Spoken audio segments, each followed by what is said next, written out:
Black waitress serves rude billionaire, unaware he's her biological father. The bell above Rosie's diner chimed with unusual force as the glass door swung open, letting in a gust of cold November air and something far more chilling, Richard Kane himself. At 62, the billionaire tech mogul commanded attention wherever he went, but here in Cedar Falls, population 8,400, he looked as out of place as a diamond ring in a toolbox. Amara Johnson glanced up from wiping down table 6, her brown eyes taking in the expensive charcoal suit that probably cost more than her monthly rent.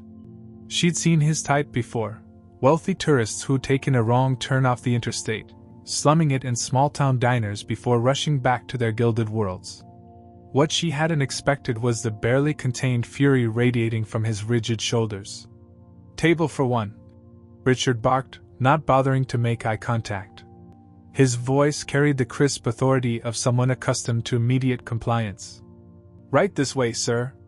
Amara kept her tone professional, leading him to a corner booth. She'd learned long ago that ending them with kindness was the fastest way to get difficult customers in and out. "Can I start you off with some coffee?" Richard slid into the worn vinyl seat, his manicured fingers drumming impatiently against the Formica tabletop. "Coffee. Black. And I need to make this quick. I have a conference call in 20 minutes. As Amara poured the steaming coffee, she couldn't help but notice the tension in his jaw, the way his steel-gray eyes kept darting to his phone. Whatever had driven Richard Kane to seek refuge in her humble diner, it wasn't good news. "Will you be ordering food today?" she asked, setting down the cup. "Just the coffee." His dismissive wave made her feel invisible, a common trick of the wealthy. "Actually, wait. Do you have anything that doesn't look like it came from a truck stop?" Amara's smile tightened. She'd served everyone from truckers to teachers in this diner, and they all treated her with more respect than this man in his $1,000 shoes. "Our apple pie won a blue ribbon at the county fair 3 years running. The chef's salad is fresh and—" "Fine. Whatever." Richard was already back to scrolling through his phone, his free hand gesturing impatiently. "Just bring me something edible." As Amara walked away, she caught fragments of his heated phone conversation. Something about stock prices, a hostile takeover, and investors losing confidence. She'd read about Kane Industries in the newspaper, how Richard Kane had built a tech empire from nothing, becoming one of the richest men in America. What she couldn't understand was why someone with that much success seemed so miserable. 20 minutes later, she returned with the chef's salad, setting it down as Richard concluded another tense call. His face was flushed with anger, and when he reached for his coffee cup, his hand was shaking. "Is everything all right, sir?" The question slipped out before Amara could stop herself. She'd always been too caring for her own good, a trait her mother had called both a blessing and a curse. Richard's head snapped up, his cold eyes meeting hers for the first time. "Everything is perfectly fine. Just bring me the check." But everything wasn't fine. As Richard stood abruptly to take another call, his elbow caught the edge of his water glass. The tumbler flew across the table, ice water cascading over the salt and pepper shakers before hitting the floor with a crash. "Oh, for crying out loud!" Richard's voice boomed through the quiet diner, causing other customers to turn and stare. "No problem at all," Amara said quickly, grabbing a towel from her apron. "Accidents happen." She dropped to her knees, sopping up the puddle of water and carefully collecting the larger glass fragments. In her haste to clean up the mess before Richard's temper exploded further, she moved too quickly. The delicate chain around her neck, already worn thin from years of wear, caught on the corner of the table as she leaned forward. Snap! The locket that had hung around Amara's neck for as long as she could remember tumbled to the floor, its antique clasp finally giving way. As it hit the wet linoleum, the tiny mechanism clicked open, revealing its precious contents. Time seemed to freeze. Richard Kane, who had been pacing beside the table while barking orders into his phone, stopped mid-sentence. His eyes locked onto the small, heart-shaped locket lying open on the diner floor, and the faded photograph nestled inside. The woman in the picture was breathtakingly beautiful, with dark skin that seemed to glow even in the yellowed photograph, and eyes that sparkled with joy and mischief. She was laughing at something outside the frame, her head tilted back in pure, uninhibited happiness. But it wasn't the woman alone that made Richard's blood turn to ice in his veins. It was the man standing beside her. A much younger version of himself, 35 years ago, with fewer lines around his eyes and hope still burning bright in his expression. His arm was wrapped around the woman's waist, pulling her close, and he was looking at her like she was his entire world. Elena. The phone slipped from Richard's nerveless fingers, clattering to the floor beside the broken locket. His legs felt weak, his chest tight, as if someone had reached into his body and squeezed his heart with an iron fist. Elena Rodriguez, he whispered, the name tasting like forgotten dreams and buried guilt on his tongue. Amara looked up from where she knelt on the floor, confused by the sudden silence. I'm sorry, did you say something? But Richard couldn't speak. He was staring at the photograph like it was a ghost made manifest, his face drained of all color. Because in that moment, 35 years of carefully buried memories came rushing back with the force of a tidal wave. Elena laughing as they walked through Central Park. Elena cooking breakfast in his tiny apartment, dancing to the radio in her bare feet. Elena telling him she was pregnant, her eyes shining with tears of joy.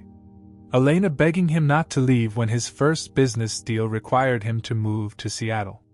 Elena's voice breaking as she said goodbye, promising to wait for him even though they both knew she wouldn't. Sir? Sir, are you okay?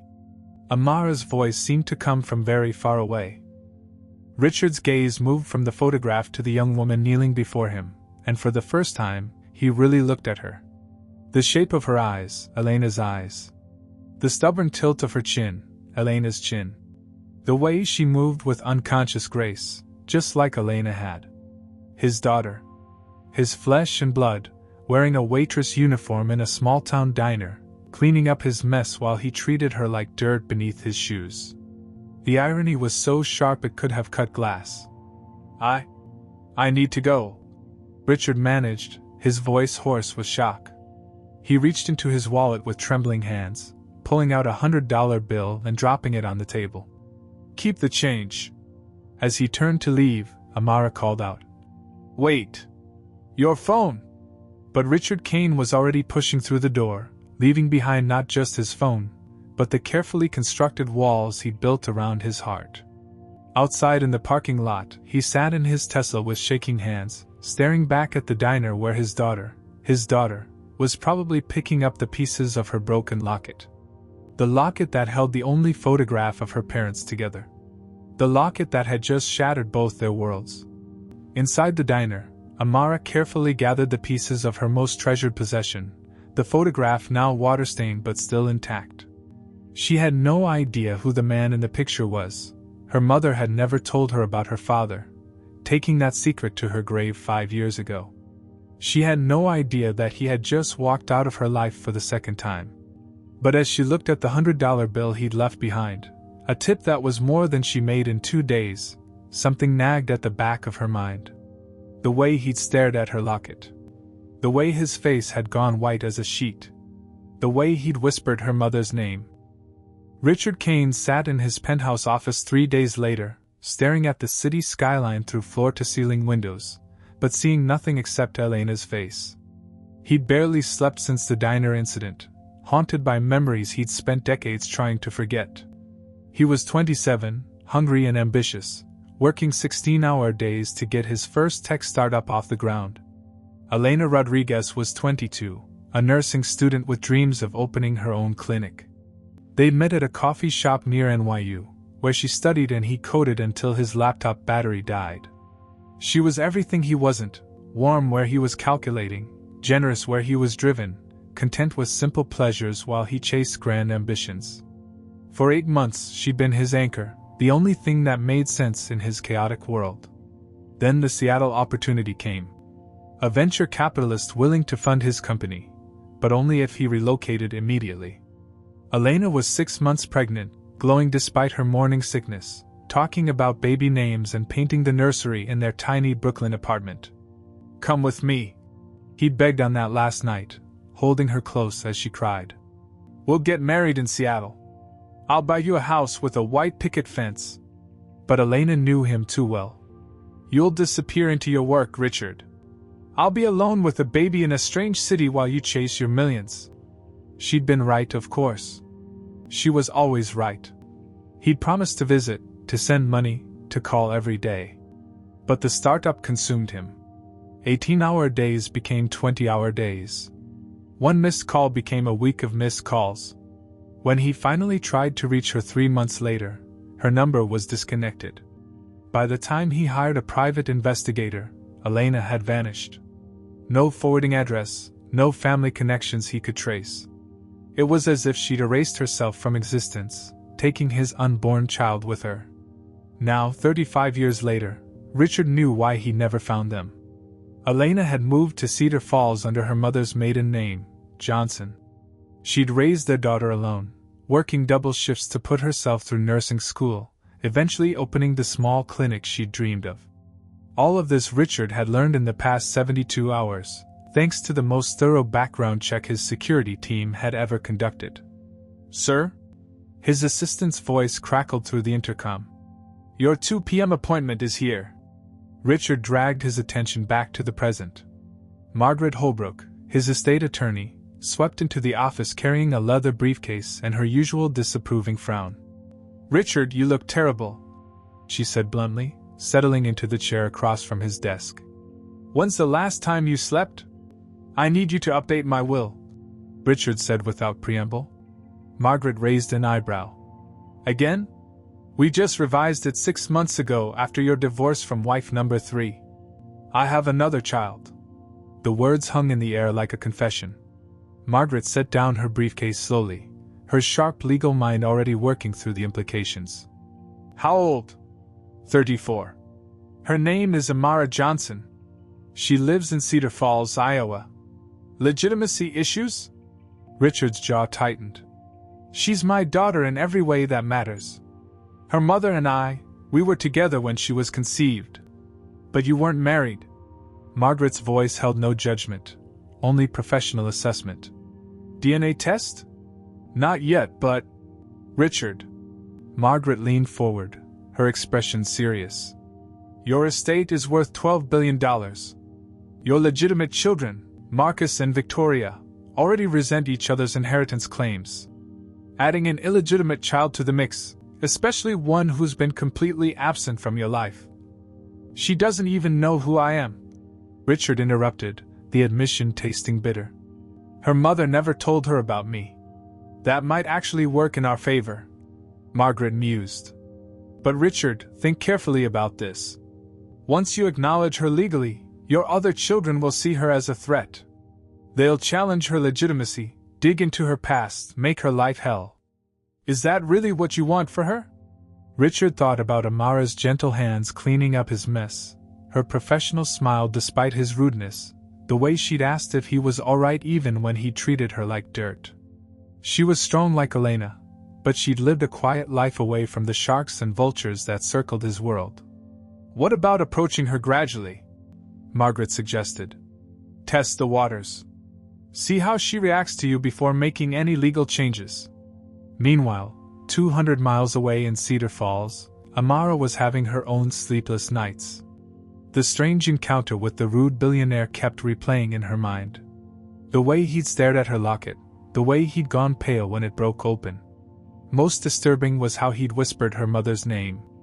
"You're being paranoid," she told herself as she prepared for another shift at the diner. "Elena Rodriguez is a common name. It was probably just a coincidence." But deep down, she knew there were no coincidences. Not when it came to the one photograph she had of her parents together, the photograph her mother had treasured but never explained. Elena had always deflected questions about Amara's father. "He was young and ambitious," she'd say. "He chose his dreams over us, and that's all you need to know." Now Amara wondered if she'd finally met the man who'd abandoned them. As she tied her apron and checked the morning specials, she made a decision. If the stranger returned to her diner, and something told her he would, she was going to demand answers. She had no idea that Richard Kane was already planning his return, or that the truth would shatter both their worlds more completely than any broken locket ever could. 2 weeks had passed since the locket incident, and Amara had almost convinced herself it was a one-time encounter. Then the black Tesla pulled into the diner's parking lot again. This time, Richard Kane entered with calculated composure, his expensive suit replaced by dark jeans and a cashmere sweater, still obviously costly, but less conspicuous. He'd practiced this moment a dozen times, planning exactly what to say, how to act normal, while his heart hammered against his ribs. "Back again?" Amara asked, her tone carefully neutral as she led him to the same corner booth. She'd been expecting this somehow, had spent 2 weeks preparing herself for another encounter. "The coffee here is adequate," Richard replied, the lie tasting foreign on his tongue. In truth, he'd driven 3 hours just to see her again, to study her face and look for more traces of Elena, of himself. As Amara poured his coffee, Richard noticed the way she held the pot, confident and steady, like Elena had held her stethoscope. "You seem familiar with this routine," he observed. "Been working here long?" "5 years since I moved back from Chicago." Amara set down the cup, studying his face. "What about you? Don't see many billionaires in Cedar Falls twice." The directness caught Richard off guard. Most people either fawned over his wealth or pretended not to recognize him. Amara did neither. "I'm considering some investments in the area," he improvised. "Rural development projects. Internet infrastructure. Cedar Falls already has decent internet," Amara said flatly. "What we really need is better healthcare access. The nearest hospital is 40 miles away." Richard found himself leaning forward, genuinely interested. "You sound like you know something about healthcare. My mother was a nurse. She ran the free clinic on Maple Street until..." Amara's voice caught slightly. "Until she passed 5 years ago. I'm sorry for your loss." The words came out thick with emotion Richard couldn't hide. Elena was gone. The woman he'd loved and abandoned was gone, and he'd never even known. Something in his tone made Amara look at him sharply. "Did you know my mother?" Why would you think that?" "Because last time you were here, you whispered her name. Elena Rodriguez." Amara crossed her arms, her stance shifting from server to interrogator. "So I'll ask again, did you know my mother?" Richard's carefully rehearsed composure crumbled. He stared into Elena's eyes, Amara's eyes, and felt 35 years of secrets pressing against his throat like a physical weight. "Order up!" Betty, the head cook, called from the kitchen, breaking the tense moment. "I have to get that," Amara said, but her gaze never left Richard's face. "Don't go anywhere. We're not done talking." As she walked away, Richard pulled out his phone with trembling hands and called Margaret Holbrook. "This was a mistake," he whispered when she answered. "I can't do this gradually. She's too smart, too direct. She knows something's wrong." "Richard, calm down." Margaret's voice was steady through the phone. "What exactly happened?" She asked if I knew Elena. Point blank. "I can't lie to her, Margaret. Every time I look at her I see..." "Mr. Kane?" Amara had returned, standing beside his table with a plate of apple pie he hadn't ordered. "Thought you might want to try this. On the house." Richard hung up quickly, but not before Amara noticed the call. Her expression hardened.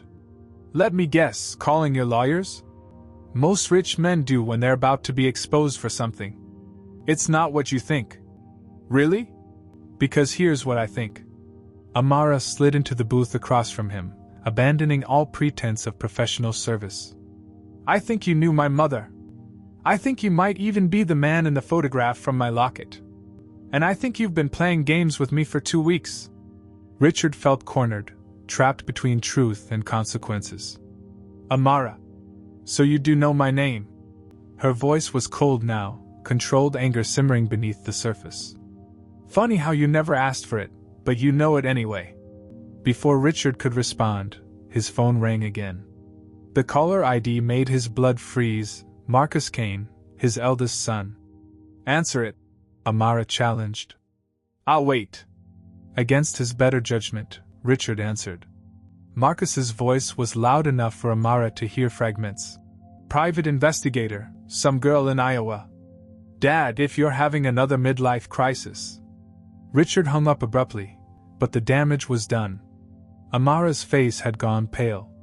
Private investigator? You had me investigated? She stood up so quickly the booth table shook. What kind of sick game is this?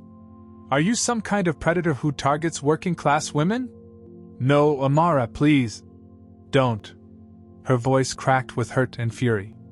Don't you dare say my name again. You come into my workplace, treat me like garbage, then show up pretending to be some concerned investor while having me investigated behind my back? Other customers were starting to stare. Betty emerged from the kitchen, wiping her hands on her apron and looking ready to defend her employee. I can explain, Richard said desperately, standing as well. Explain what?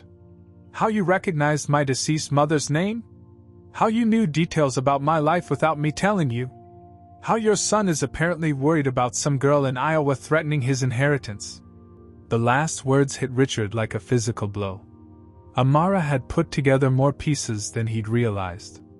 Get out, she said quietly, her voice deadly calm. Get out of my diner, out of my town, and out of my life. And if you ever come back, I'm calling the police. Richard reached into his wallet, but Amara held up a hand. Keep your money. I don't want anything from you. As Richard walked toward the door, his phone buzzed with a text from Margaret. Emergency. Your nephew Charles just filed papers challenging your mental competency. He knows about the girl. We need to talk. Now. Outside in the parking lot, Richard sat in his car and watched through the window as Amara angrily cleared his untouched pie, her movements sharp with betrayal and confusion. His world was collapsing, his family was circling like vultures, and the daughter he just found was looking at him like he was her worst nightmare. But the worst part was knowing she was right to. Richard's hands shook as he clutched his chest in the emergency room of Cedar Falls Medical Center, 48 hours after the confrontation at the diner. The heart attack had been mild, stress-induced, the doctor said, but it served as a brutal wake-up call. At 62, time was no longer on his side.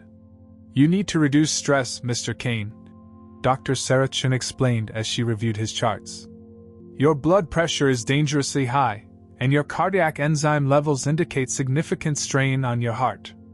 From his hospital bed, Richard stared out the window toward downtown Cedar Falls, knowing that somewhere out there, his daughter was living her life completely unaware that her biological father had just cheated death.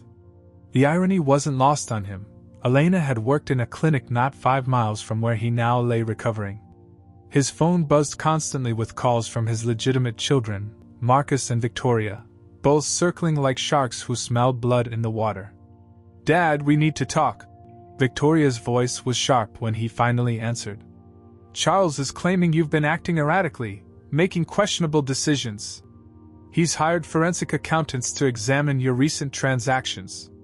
Richard closed his eyes. His nephew Charles had always been ambitious and ruthless, but Richard had underestimated how quickly the man would move. What kind of transactions? $3 million transferred to a private investigation firm. Hotel expenses in Iowa. And apparently you've been asking Margaret to research paternity laws. Victoria's voice turned cold. Is there something you need to tell us, Dad? Before Richard could respond, Marcus's voice came through on conference call. We know about the girl, Dad. The waitress. Charles has photos of you at some dive diner, looking at her like she's the second coming. Richard's heart monitor beeped faster. You had me followed? We had you protected, Victoria corrected.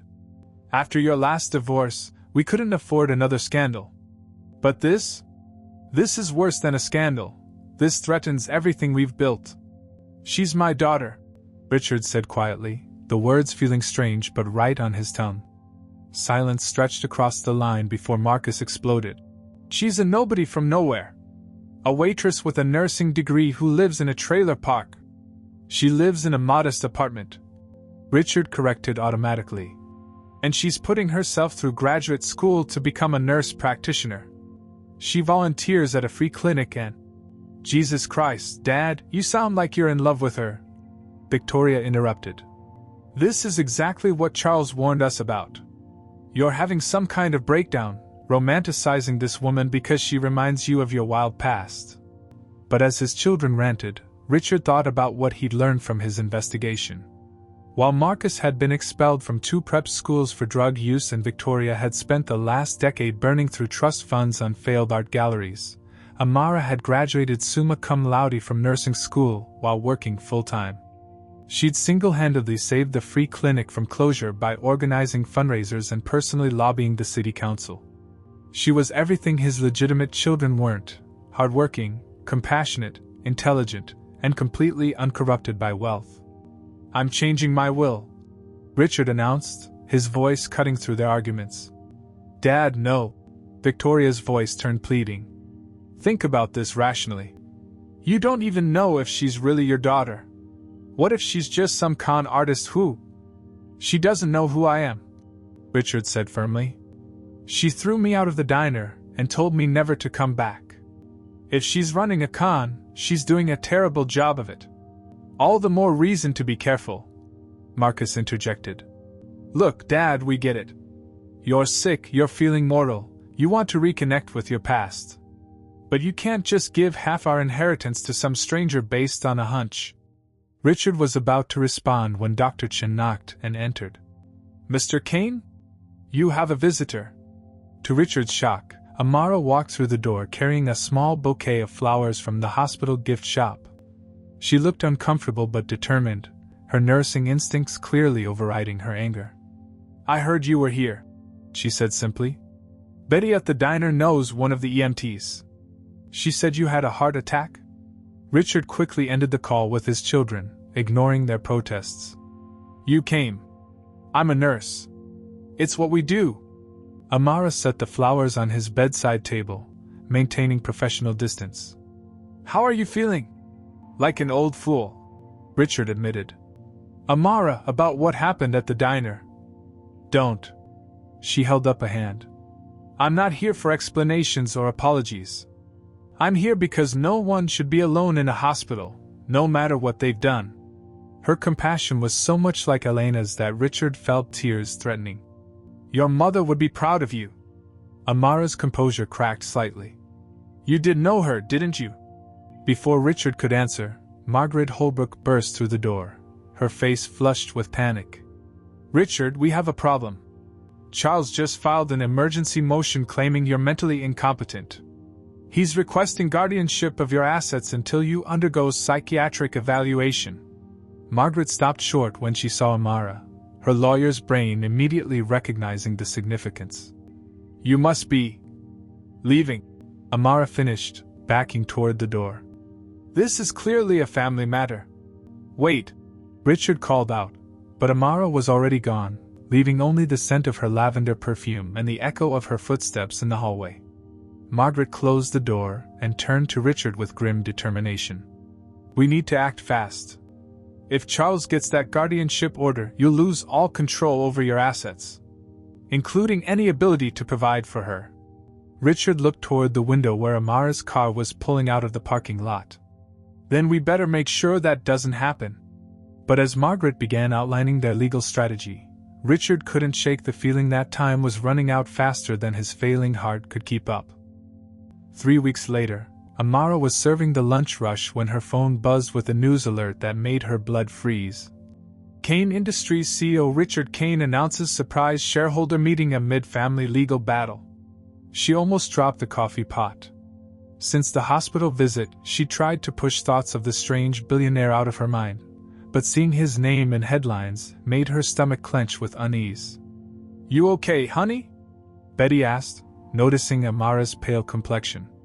Fine, Amara lied, finishing her rounds before retreating to the break room. She pulled up the news article on her phone, her hands trembling as she read about Richard's nephew challenging his mental competency, his children fighting over inheritance rights, and mysterious, new developments that had shareholders demanding answers. What she didn't expect was to see her own face staring back at her from the screen. The photograph was grainy, clearly taken with a telephoto lens, her walking out of the hospital after visiting Richard. The caption read, "Mystery woman linked to Kane family drama. Who is she?" "Oh God," Amara whispered, scrolling frantically through the comments. Dozens of people were speculating about her identity, with some already posting her address and workplace information. Her phone rang. Unknown number. "Is this Amara Johnson?" The voice was cold, professional. "Who's asking?" "Charles Kane, Richard's nephew. I think we need to talk." Before Amara could respond, the diner's front door chimed, and a camera crew walked in. Behind them came a sharp-dressed woman with predatory eyes and a microphone. "Ms. Johnson?" The reporter's voice carried across the diner. "Jessica Matthews, Channel 7 News. Can you comment on your relationship with billionaire Richard Kane?" The diner fell silent. Every customer turned to stare at Amara, who felt like a deer caught in headlights. Betty emerged from the kitchen, her face thunderous. "Get out," Betty barked at the crew. "This is a private business. The public has a right to know," the reporter began. "The public has a right to eat their lunch in peace," Betty interrupted, grabbing a rolling pin. "Out. Now." As the crew reluctantly retreated, Amara's phone exploded with notifications. Texts, calls, social media mentions. Her quiet life was disintegrating in real time. "I have to go," she told Betty, untying her apron with shaking hands. "Take all the time you need, honey. And don't talk to any more reporters." Amara drove home through a gauntlet of news vans lining her street. Neighbors peered from behind curtains as she ran from her car to her apartment, only to find a man in an expensive suit waiting by her door. "Ms. Johnson? I'm David Brennan, Charles Kane's attorney." He held out a thick envelope. "Consider yourself served." "Served with what?" "A cease and desist order. You're to have no further contact with Richard Kane or any member of the Kane family. Any attempt to claim inheritance rights will be met with immediate legal action." Amara stared at the papers, her confusion deepening. "I don't understand. I don't want anything from Richard Kane." "Then you won't mind signing this agreement renouncing any claim to Kane Industries' assets." Brennan produced another document.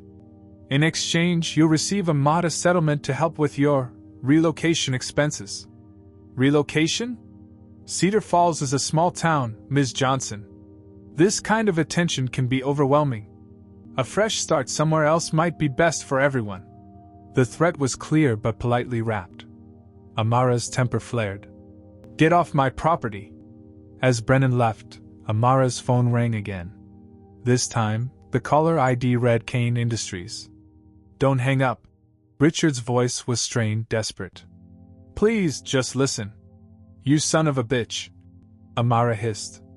"Whatever game you're playing, it ends now. There are reporters at my job, lawyers at my door. I know. I'm trying to fix this. There's something you need to know." "I don't want to know anything. I want you out of my life." "Amara, you're my daughter." The words hit like a physical blow. Amara sank onto her couch, the phone slipping in her sweaty palm. "What did you say?" "Elena Rodriguez was the love of my life. I was young and stupid and chose my career over her." "Over you?" "The photograph in your locket, that was us 35 years ago." Amara's vision blurred.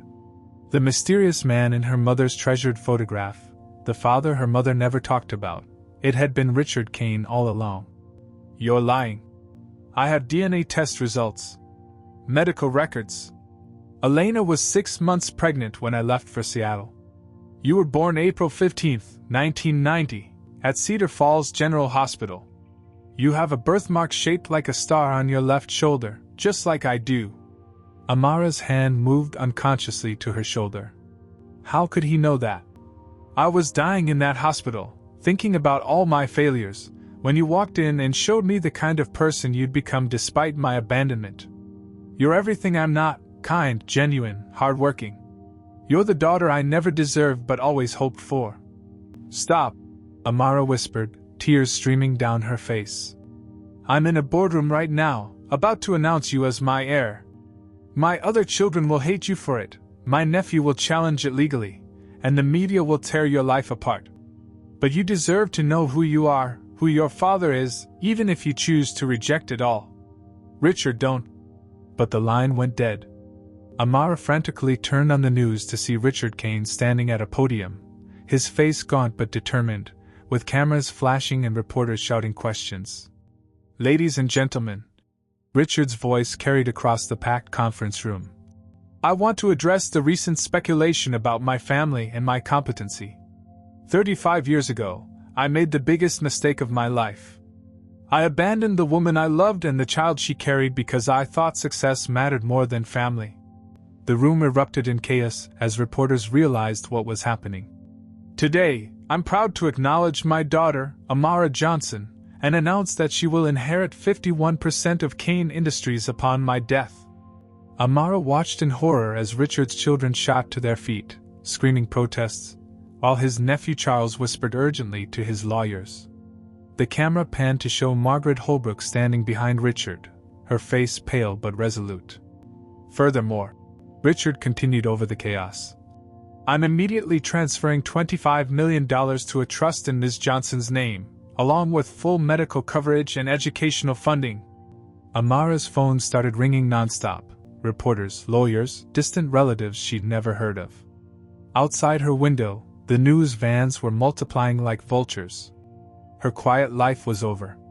Whether she wanted it or not, she was now a billionaire's daughter, thrust into a world of wealth, power, and people who would do anything to destroy her. And somewhere in Chicago, Richard Kane was walking away from the podium, knowing he just painted a target on his daughter's back to give her the truth she deserved. 6 months after the shareholder meeting that changed everything, Amara stood in the law offices of Holbrook and Associates, watching through floor-to-ceiling windows as protesters gathered outside. Some held signs reading, "Fake heiress," while others demanded, "Justice for working families." The irony wasn't lost on her. She'd become a symbol for both sides of a fight she'd never wanted to join. "The DNA results are conclusive," Margaret Holbrook announced to the packed conference room. "Amara Johnson is Richard Kane's biological daughter with 99.97% certainty." Marcus Kane slammed his fist on the mahogany table. "DNA doesn't erase 34 years of abandonment. She's a stranger who's never contributed a single day to building this company. Unlike you, who's contributed exactly what?" Amara's voice was steady, but her eyes flashed with Elena's fire. 6 months of legal battles had hardened her, teaching her to fight with words as sharp as any blade. "Last I checked, your main contribution was getting expelled from business school for selling Adderall." Victoria Kane's perfectly manicured fingers tightened around her designer purse. "At least we didn't grow up in trailer parks, serving coffee to truckers." "You're right," Amara replied calmly. "You grew up in mansions, had every advantage money could buy, and still managed to contribute nothing meaningful to the world. I grew up poor and became a nurse practitioner who's saved actual lives. Which one of us honors our father's legacy better?" The room fell silent except for the scratch of court reporters' pens. Charles Kane, still pursuing his mental incompetency case despite Richard's clear public acknowledgement, leaned forward with a predator's smile. "Speaking of legacy, Ms. Johnson, are you prepared to accept the responsibility that comes with majority ownership? Kane Industries employs over 300,000 people worldwide. One wrong decision could destroy thousands of families." Amara had been dreading this question for months. The truth was, she had no idea how to run a billion-dollar empire. But she'd spent sleepless nights studying quarterly reports, attending virtual board meetings, and learning from the few executives who hadn't immediately turned against her. "I'm prepared to learn," she said.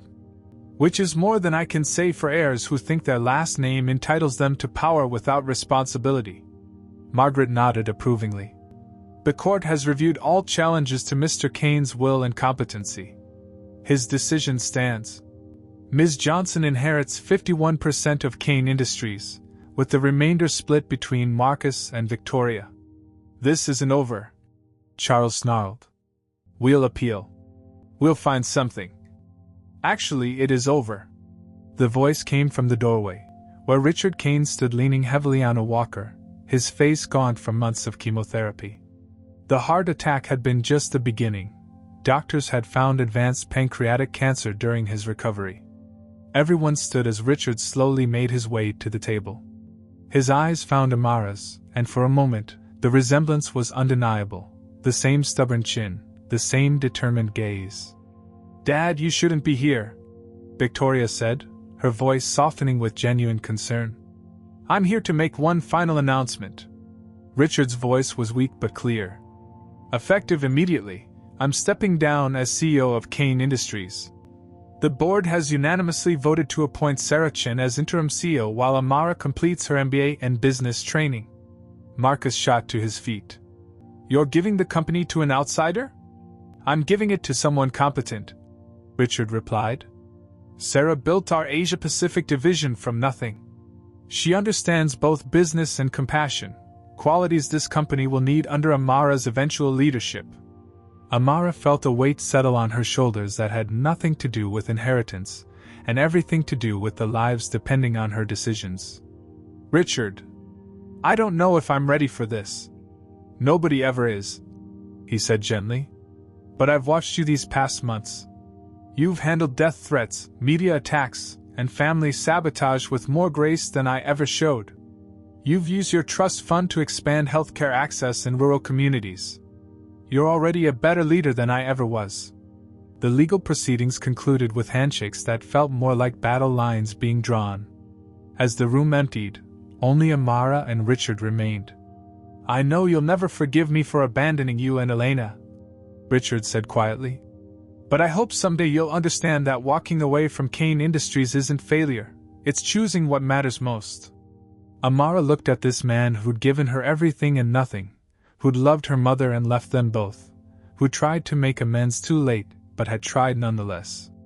"I'm not walking away," she said finally. "But I'm not doing this for you, or for them, or even for the company. I'm doing it for every Elena Rodriguez who gets left behind, for every kid who grows up wondering why they weren't worth staying for." Richard's eyes filled with tears. "She would be so proud of you." "I know," Amara replied. "That's why I'm going to prove that blood doesn't determine worth, actions do."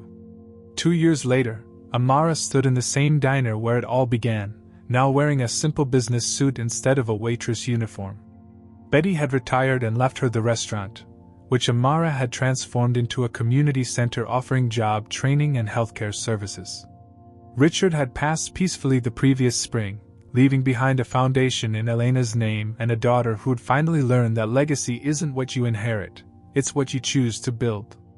As she watched the sunset through the diner's windows, Amara touched the repaired locket around her neck, where Elena's photograph now sat beside a new picture, one of Amara in her graduation cap, finally knowing exactly who she was and where she came from.